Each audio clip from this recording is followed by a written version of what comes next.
Bugün paytaxtın Binəqədi rayonu Biləcəri qəsəbəsində faciəvi hadisə baş verib. Qafqaz İnfonun əldə etdiyi məlumata görə Lake Hotel restoranının yaxınlığında oranın 4 əməkdaşı 20 yaşlı Cəmil Quliyev, 18 yaşlı Əkbər Zeynalov, 27 yaşlı Cavidan Muradov və 19 yaşlı Eltac Əliyev cərəyan vurub.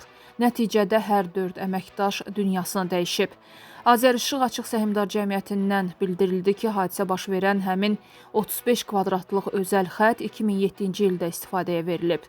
Həmin yüksək gərginlikli xətt özəl şirkətə məxsus olduğu üçün Azərişıq Açıq Səhmdar Cəmiyyətinin balansında deyil.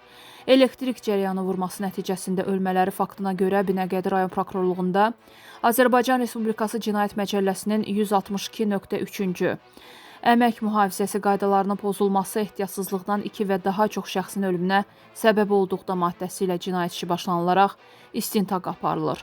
Hazırda hüquq mühafizə orqanlarının əməkdaşları hadisə yerindədir.